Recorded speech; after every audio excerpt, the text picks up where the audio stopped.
Good morning. My name is Minah Choi from Department of the Liver Transplantation and Hepatobiliary Surgery at Masan Medical Center. And thank you for having opportunity to presentation in LT Update. Today, I will present our study about the impact of radiation therapy on biliary complications in liver transplantation recipients with hepatocellular carcinoma. So we have no conflict of interest to declare.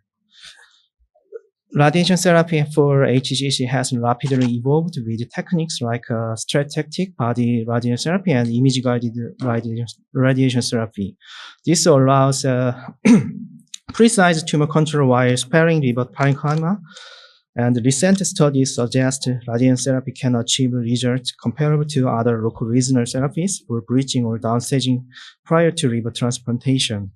However, the potential adverse effect of radiation therapy on the liver graft, especially on the biliary system, remains insufficiently understood.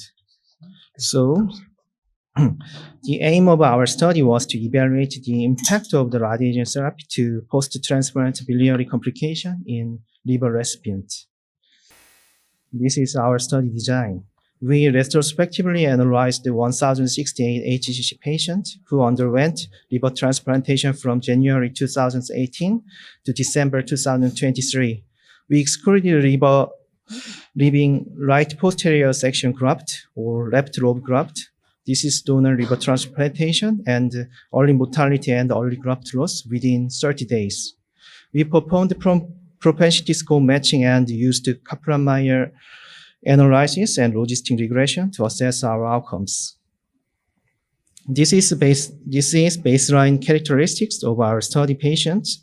As you can see, baseline characteristics were well balanced after matching. The retransplantation and the AST test is slightly more than 0.1 standard mean deviation. So this allows a fair comparison between radiation therapy or non-radiation therapy groups for biliary outcomes. So let's move on to the result section. This figure shows the overall survivor and recurrence-free survivors. Left graph is the overall survivor of our study groups. So there is no significant differences in our study groups about the RT according to our radiation therapy. Although the recurrence-free survival shows significant differences, but oncologic outcomes were relatively preserved despite the prior radiation therapy. The 5-year recurrence-free survival probability is about 75% in radiation therapy groups. So we compared the incidence of the post-operative complications between the radiation therapy and non-radiation therapy groups.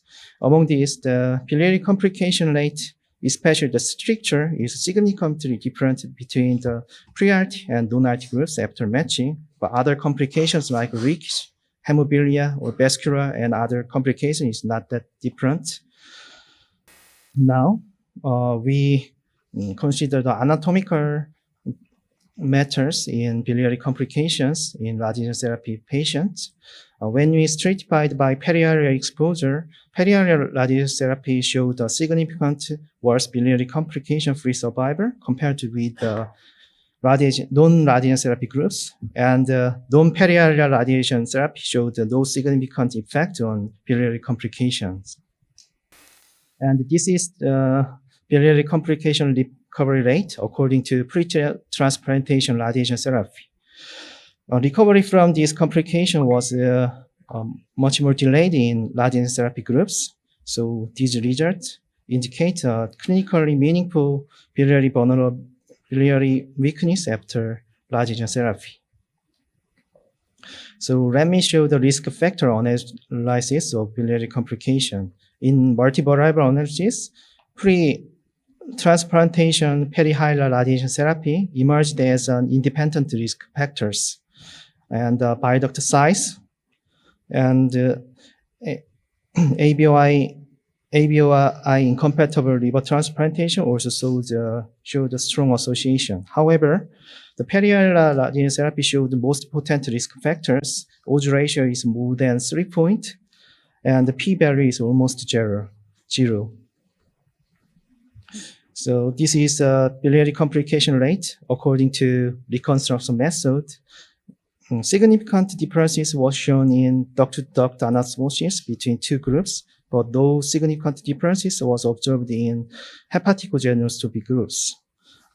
And in radiation therapy groups, separated multiple anastomosis is most high complication rate, but hepaticogenoscopy groups showed a comparable complication rate with duct-to-duct anastomosis. So I think this suggests hepaticogenoscopy could be better alternative option in complicated bile duct anastomosis in radiation therapy groups. So to summarize, our study demonstrated that pre-transplant radiation therapy, especially to perihilar area, significantly increased the risk of the post-transplant biliary complication. However, SBRT and radiation targeting non-perihilar zones appears to be not associated with biliary complication. In conclusion, radiation therapy to perihilar area was significantly associated with post-transplant biliary complication, and careful surgical planning is essential for patients with a history of perihilar radiation therapy. And in such case, it may be appropriate to consider hepaticogenoscopy and other biliary reconstruction strategies, and the downstaging methods such as immune checkpoint inhibitors or carbon ion therapy may offer potential protective benefits in selected patients. Thank you for your attention.